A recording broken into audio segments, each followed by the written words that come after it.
Skandal BBM oplosan. Apakah ini adalah bahwa bukti negara gagal lindungi rakyat? Pernahkah Anda merasa bensin di kendaraan Anda lebih cepat habis dari biasanya? Atau mesin kendaraan terasa lebih kasar? Jika iya, mungkin Anda adalah salah satu korban dari skandal besar yang sedang terjadi di negeri ini. Sebuah dugaan yang mengerikan mencuat. Pertalite dioplos menjadi Pertamax. Jika benar, maka ini bukan hanya soal bisnis curang, tapi juga kejahatan yang merugikan jutaan rakyat Indonesia. Bagaimana bisa ini terjadi? Siapa yang paling diuntungkan? Dan yang lebih penting, mengapa negara seolah diam saja? Apakah ini hanya kelalaian atau ada permainan kotor yang lebih besar di baliknya? Mari kita lihat bagaimana dugaan skandal ini bisa terjadi. Menurut laporan investigasi, ada indikasi bahwa BBM bersubsidi seperti Pertalite dicampur dengan zat aditif tertentu agar menyerupai Pertamax, lalu dijual dengan harga lebih tinggi. Tapi di mana celah yang memungkinkan ini terjadi? Manipulasi distribusi. Ada indikasi bahwa distribusi BBM dari depo ke SPBU tidak sepenuhnya diawasi dengan ketat. Permainan mafia energi. Beberapa jaringan bisnis gelap diduga terlibat dalam pengolahan ilegal ini. Ketidaktegasan pemerintah. Seberapa transparan sebenarnya standar RON yang digunakan Pertamina? Mengapa perubahan kualitas BBM sering terjadi tanpa penjelasan yang memadai kepada masyarakat? Jika skandal ini benar, maka keuntungan haram yang dihasilkan bisa mencapai miliaran rupiah setiap harinya. Dan yang lebih berbahaya, apa dampaknya terhadap mesin kendaraan masyarakat? Apakah kita sedang dipaksa membeli bahan bakar yang merusak mesin kendaraan kita sendiri? Jika BBM yang kita gunakan dioplos, dampaknya tidak hanya pada kendaraan kita, tetapi juga perekonomian rakyat. Apa akibatnya? Kerusakan mesin kendaraan, BBM, yang kualitasnya tidak sesuai standar bisa mempercepat keausan mesin. Beban ekonomi bertambah, konsumsi BBM meningkat, pengeluaran rakyat membengkak. Inflasi. Tidak terhindarkan, jika BBM boros, ongkos transportasi naik, harga barang pun ikut meroket. Jika ini terus terjadi, sampai kapan rakyat harus menanggung dampak dari permainan kotor elit?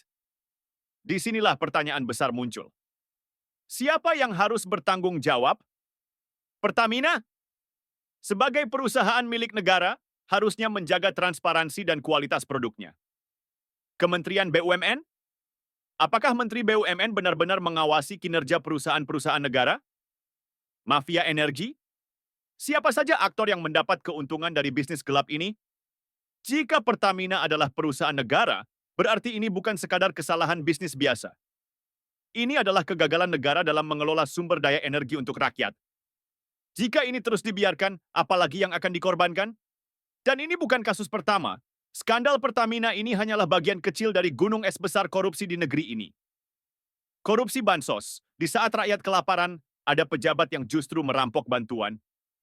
Mafia tambang menguras kekayaan alam kita tanpa memberi manfaat bagi rakyat.